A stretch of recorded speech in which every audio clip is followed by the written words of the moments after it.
ಈ ಫ್ಯಾನ್ನ ಹೇಗೆ ಫಿಟ್ ಮಾಡಿದೆ ನೀವೇ ನೋಡಿ. ನಾನು ಬೆಳಗ್ಗೆ ಎದ್ದು ತಿಂಡಿ ಮಾಡಿಕೊಂಡು ಹಾಗೆ ಯಾಕೋ ಹೇರ್ ಸ್ಟೈಲ್ ಸರಿ ಆಗ್ತಿಲ್ಲ ಅಂತ ಹೇರ್ ಕಟ್ ಮಾಡಿಸೋಕೆ ಅಂತ ಬಂದೆ.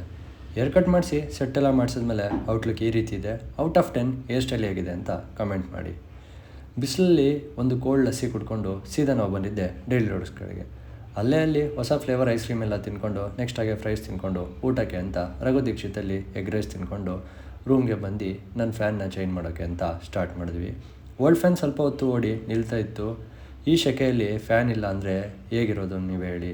ಅದಕ್ಕೆ ನನ್ನ ಹತ್ರ ಇರೋ ಸ್ಪೇರ್ ಫ್ಯಾನ್ನ ಫಿಟ್ ಮಾಡೋಣ ಅಂತ ಅದನ್ನು ಅಸೆಂಬಲ್ ಮಾಡಿ ಓಲ್ಡ್ ಫ್ಯಾನ್ನ ಬಿಚ್ಚಿದೆ. ಹಾಗೆ ನೆಕ್ಸ್ಟು ಸ್ಪೇರ್ ಫ್ಯಾನ್ನ ಮೌಂಟ್ ಮಾಡಿ ನೆಕ್ಸ್ಟ್ ಕನೆಕ್ಟ್ ಮಾಡಿ ಈಗ ನೋಡಿ ಎಷ್ಟು ಚೆನ್ನಾಗಿ ತಿರುಗ್ತಾ ಇದೆ ಅಂತ. ಹಾಗೆ ಇದಕ್ಕೆಲ್ಲ ನನಗೆ ಬೆನ್ನೆಲುಬಾಗಿ ನಿಂತ ನಮ್ಮ ಬಾಯ್ಸ್ಗೆ ಬಿಗ್ ಥ್ಯಾಂಕ್ಸ್ ಅಂತೂ ಹೇಳಲೇಬೇಕು.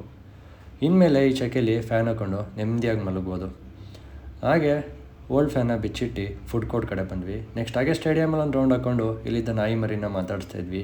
ಈ ನಾಯಿ ನೋಡಿ ಬೇರೆ ಕಡೆ ಕರ್ಕೊಬಂದರು ಎಷ್ಟು ನಿಯತ್ತಾಗಿ ತಾನು ಇದ್ದಿದ್ದ ಜಾಗಕ್ಕೆ ಮತ್ತೆ ಹೋಗ್ತಾಯಿದೆ. ನೆಕ್ಸ್ಟ್ ಹಾಗೆ ಬಂದು ಫ್ರೆಂಡ್ಸ್ ಜೊತೆ ವೀಡಿಯೋಗೆ ಯಾವ ಲೈಟಿಂಗು ಚೆನ್ನಾಗಿ ಕಾಣುತ್ತೆ ಅಂತ ಎಲ್ಲ ಸ್ವಲ್ಪ ಟ್ರಯಲ್ ಆ್ಯಂಡ್ ಎರರ್ ಎಲ್ಲ ಮಾಡ್ತಾಯಿದ್ವಿ. ಇವತ್ತಿಗಿಷ್ಟೇ, ನಾಳೆ ಸಿಗೋಣ. ಎಲ್ಲರಿಗೂ boy and love you all.